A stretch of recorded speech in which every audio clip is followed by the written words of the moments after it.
அப்ஸ்டாக்ல account open பண்ணா மட்டும் போதும். ஆன்லைன் ஃப்ரீ செமினார் மூலமா எப்படி பண்றதுன்னு அவங்களே சொல்லி தருவாங்க. ஆப்ஷன் ட்ரேடிங், இன்ட்ராடே, கமாடிட்டில எவ்வளவு டர்ன் ஓவர் பண்ணாலும் brokerage வெறும் 20 rupees மட்டும் தான். அது மட்டும் இல்லாம எந்த ஒரு பேப்பர் ஒர்க்கும் இல்லாம 5 lakhs வரைக்கும் பர்சனல் லோன் வாங்கிக்கலாம். இந்த ஒட்டுமொத்த ஆஃபரும் டிஸ்கிரிப்ஷன்ல இருக்க அப்ஸ்டாக் லிங்க் மூலமா அக்கவுண்ட் ஓபன் பண்றவங்களுக்கு மட்டும்தான். Hi friends, welcome to daily life Tamil. இன்னைக்கு நம்ம மார்க்கெட் எப்படி போயிருக்கு அப்படின்றத பார்க்கலாம். நல்ல ப்ளஸ்ல தான் போய்கிட்டு இருக்கு மார்க்கெட்.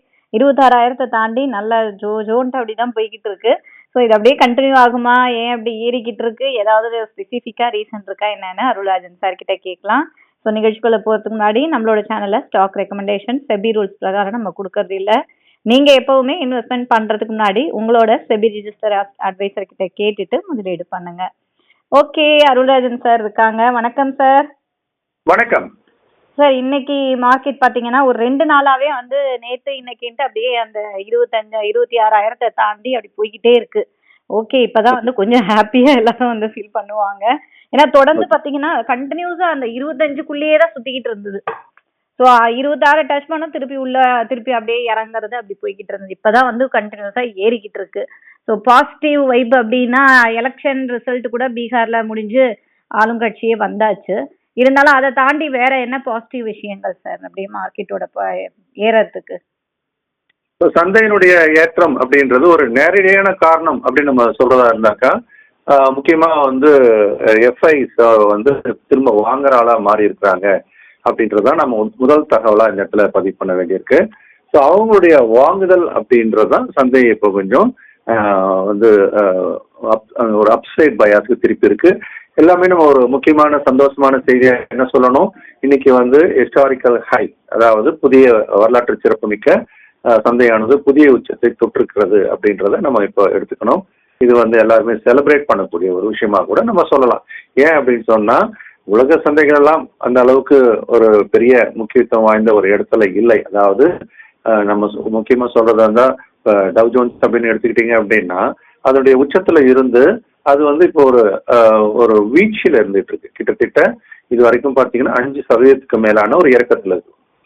ஸோ உலக சந்தைகளுடைய ஒரு நிலவரம் அப்படின்னு பார்த்தீங்கன்னா, குறிப்பா அமெரிக்க சந்தை இந்த மாதிரியான ஒரு வீழ்ச்சியில் இருக்கிற ஒரு நிலைமையில நம் சந்தை ஒரு வலிமையான ஏற்றத்தை கொடுத்துருக்கே அப்படின்னு சொல்லும்போது அதை நம்ம ஒரு நல்ல ஒரு மிக பாசிட்டிவான ஒரு விஷயமா தான் எடுத்துக்கணும்.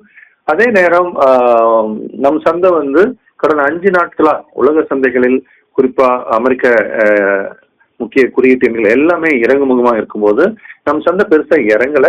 அதே சமயம் அந்த லைஃப் டைம் ஹை கிட்டவே சுத்திட்டு இருந்ததை நம்ம பார்த்தோம். ஸோ அதை நம்ம முக்கியமா எடுத்துக்கணும். அப்போ ஏதோ ஒரு பாசிட்டிவான ஒரு நியூஸ் எதிர்பார்த்தா நம் சந்தை அந்த மாதிரி சுத்திக்கிட்டு இருக்கு அப்படின்றத ஒரு தகவலா நம்ம எடுத்துக்கலாம். அது எந்த மாதிரியான பாசிட்டிவான நியூஸா இருக்கலாம் அப்படின்னு நம்ம யோசிக்கும் போது அதுல முன்னாடி இருக்கக்கூடிய முதல் விஷயம் அப்படின்னு பார்த்தீங்கன்னா, அமெரிக்காவினுடனான அந்த டேரிஃப் விவகாரம் 2 விதத்துல நமக்கு பாசிட்டிவா பார்க்கப்படுகிறது. ஒண்ணு, ஏற்கனவே அமெரிக்காவினுடைய உணவுப் பொருட்களுடைய விலைவாசி ஏற்றத்துல இருக்கு அப்படின்றத தவிர்க்கும் பொருட்டு ட்ரம்ப் அவர்கள் முக்கியமான சில உணவுப் பொருட்கள், இறக்குமதி செய்யக்கூடிய உணவுப் பொருட்கள் மீதான அந்த டியூட்டியை 0 ஆக்கிட்டார். அது நம்முடைய அக்ரிகல்ச்சர் ப்ராடக்ட் நம்ம எக்ஸ்போர்ட் பண்றதுக்கு ஒரு சாதகமான அம்சமா நம்ம பார்க்கிறோம். ஸோ அது நம் சந்தையை பொறுத்த வரைக்கும் முக்கியமான ஒரு விஷயம். 2வது, மற்ற பொருட்களுக்கான டேரிஃப்ல பேச்சுவார்த்தை ஒரு நல்ல முன்னேற்றம் இருப்பதாக செய்திகள் வந்துகிட்டு இருக்கு. ஸோ இந்த 2 விஷயங்கள் தான் இது இந்தியா சென்ட்ரிக். இதை தாண்டி இன்னொரு விஷயமும் நம்ம சொல்றதா இருந்தா, நம்முடைய பணவீக்கம் கட்டுப்பாட்டுக்குள் இருப்பதனால வரக்கூடிய அடுத்தடுத்த கூட்டத்தொடர்ல ரிசர்வ் பேங்க் ஆஃப் இந்தியா வட்டி விதத்தை குறைப்பதற்கான வாய்ப்புகளும் அதிகமா இருக்கிறதா நம்ம பார்க்கிறோம். இதெல்லாம் அடுத்தடுத்து நிகழக்கூடிய விஷயங்கள். 2வது, Q2 results not very bad, not very good, ஆனாலும் கூட மோசம் கிடையாது. சில நிறுவனங்கள்லாம் நல்லாவே ரிசல்ட் கொடுத்துருக்கிறத நம்ம பார்க்கிறோம். அதனால 2வது காலாண்டு முடிவு எந்த மாதிரியான ஒரு தாக்கத்தை ஏற்படுத்தியிருக்கு அப்படின்னு சொன்னீங்கன்னா, வரக்கூடிய காலத்தில் ஒரு நல்ல முன்னேற்றம் Q3ல நல்ல ரிசல்ட் வருவதற்கான வாய்ப்பு இருக்கிறது அப்படின்றதும் கூடவே மார்கன் ஸ்டான்லி ஒரு தகவலை வெளியிட்டிருக்காங்க. அப்படின்னா 2026 அடுத்த வருடத்து முடிவுக்குள்ளாக கூட சென்செக்ஸ் 1 லட்சத்தை தாண்டதுக்கான வாய்ப்பு இருக்கு அப்படின்னு சொல்லிட்டு ஒரு ஈஃபண்ட் பட்டோட தான் கொடுத்துருக்காங்க. இந்த கண்டிஷன்ஸ்லாம் அவங்க மீட் டவுன் பண்ணாங்கன்னா, அதாவது வளர்ச்சி பாதையில் தொடர்ந்து இதே மாதிரி இருந்தாங்க அப்படின்னு சொன்னா இப்ப இருக்கிற வளர்ச்சி பாதையில அதுக்கான சாத்தியக்கூறுகள் இருக்கிறத சொல்லியிருக்காரு. ஸோ அதனால இப்ப இருக்கிற சந்தை அப்படின்றது இன்னும் ஒரு வருஷ காலத்துல அப்படின்னு நம்ம பார்க்கும்போது ஒரு பாசிட்டிவான ஒரு இடத்துல தான் இருக்குது.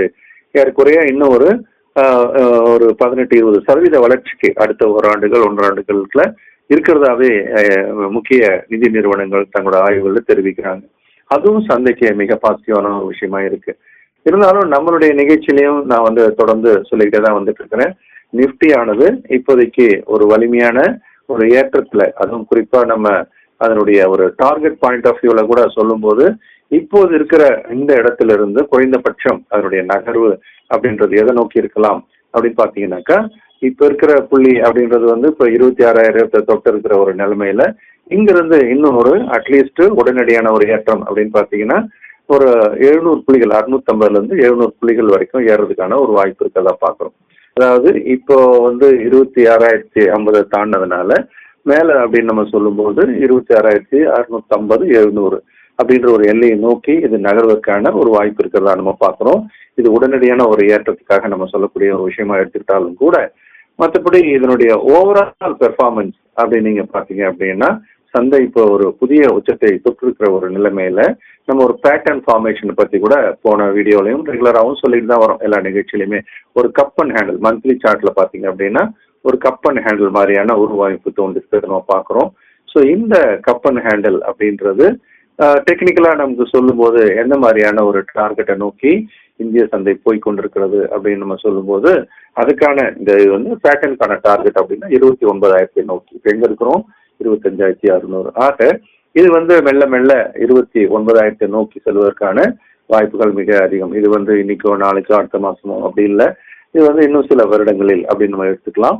ஸோ அதனால இப்போதைக்கு சந்தையானது ஒரு புல்லிஷ் ஏரியாக்குள்ள என்டர் பண்ணியிருக்குது அப்படின்றத நம்ம ஞாபகம் வச்சுக்கணும். அதனால இதுவரைக்கும் பணம் பண்ணாங்களோ இல்லையோ அட்லீஸ்ட் இந்த 26,000 இந்த 29,000 இந்த பயணத்தை சரியாக பயன்படுத்தி கொண்டு நம்மளுடைய நேர்களை வந்து பணம் பண்ணணும் அப்படின்றதையும் ஒரு ஞாபகப்படுத்த விரும்புகிறேன். ஓவராலா அப்படின்னு பார்த்தீங்கன்னா நம்ம இண்டஸ்ட்ரீஸ் நல்லா ஏறி இருக்கு. ஆனாலும் கூட இந்த மிட் கேப் ஸ்மால் கேப் அந்த அளவுக்கு சரியாக ஏற்றத்தை கொடுக்கல. ஆனால் அது 2ஆம் கட்டமா இது எப்போ லார்ஜ் கேப் ஏறி கொஞ்சம் நிற்குதோ அப்போ மிட் கேப்பும் ஒரு வலிமையான ஏற்றத்தை இப்போ கொடுக்க ஆரம்பிக்கும். அதுக்கும் நம்ம தயாரா இருக்கணும். Okay sir. ஸோ இன்னைக்கு மார்க்கெட்ல என்ன நடந்திருக்கு அப்படின்னு சார் வந்து ஃபுல்லா வந்து சொல்லிட்டாரு. ஸோ நம்ம வந்து தொடர்ந்து அப்படியே வந்து மார்க்கெட்டோட போக்கை வந்து பார்க்கலாம். இப்படியே வந்து பாசிட்டிவா போனோம். அடுத்து 27 இப்போ நம்ம வேற இயர் எண்டுக்கு வந்துட்டோம். ஆல்மோஸ்ட் இன்னும் ஒரு மாசம் தான் இருக்கு. 27 28 அப்படியே நம்ம கடகடன்னு போகுமான்றத பொறுத்து வந்து பார்க்கலாம். சார் நம்மளோட அடுத்த கிளாஸஸ் பத்தியும் சொல்லிடுங்க சார். ஆமா, பொதுவாக இந்த மாதிரி ஒரு சூழல்ல நம்ம மார்க்கெட்ல இருக்கிறோம், 5 வருஷமா இருக்கும் 10 வருஷமா இருக்கிறோம். ஆனா பணம் பண்றோமான்ற ஒரு கேள்வி இருக்கும்போது பணம் பண்றவங்க பண்ணிட்டு தான் இருக்கிறாங்க. பட் பணம் இருக்கிறவங்க அதுல கொஞ்சம் லேக்கிங் பிஹைண்ட், நிறைய கொஞ்சம் பேர் தான் பண்றாங்க, நிறைய பேர் லேக்கிங் பிஹைண்ட் தான் உண்மைதான். ஸோ அதுக்காக தான் நம்ம என்ன சொல்றோம், நீங்களுடைய வயசான காலத்துக்கு இப்பவுமே நம்ம பிளான் பண்ணணும், ரிட்டையர்மெண்ட்டுக்கான ஒரு போர்ட்ஃபோலியோ தயார் பண்ணணும். இந்த மார்க்கெட்ல நம்ம வந்து இருக்கக்கூடிய வாய்ப்புகளை சரியா பயன்படுத்தி ஒரு கன்சிஸ்டண்டா ஒரு இன்கம் எடுக்கிறதுக்கும் நம்ம திட்டமிடணும். ஸோ இந்த மாதிரியான 2 போர்ட்ஃபோலியோ எப்படி உருவாக்குறது அப்படின்றத சொல்லி கொடுக்குற ஒரு ப்ரோக்ராம் தான் master the stock market program. இந்த ப்ரோக்ராம் அப்படின்றது ஒரு ஸ்டாக் செலெக்ஷன் எப்படி பண்றது, ஃபண்டமெண்டலா ஸ்ட்ராங்கா இருக்க முடியும், டெக்னிக்கலா எப்படி நம்ம அதை நம்ம இங்கெல்லாம் வந்து வாங்கலாம் விற்கலாம் அப்படின்றதெல்லாம் படிக்கிறது, இந்த மாதிரி ஒரு முழுமையான ஒரு பயிற்சி வகுப்பு. இந்த பயிற்சி வகுப்புன்றது இரவு 8 to 9 மணிக்கு ஆன்லைன்ல தமிழை நான் தான் எடுக்கிறேன். ஸோ இது வந்து மண்டே டு ஃப்ரைடே 4 வார பயிற்சி வகுப்பு. இதை முடிக்கும் போது அவங்க இண்டிபெண்டா முடிவெடுக்கக்கூடிய ஆளாக டெக்னிக்கலாகவும் ஃபண்டமெண்டலாகவும் இருப்பார்கள்.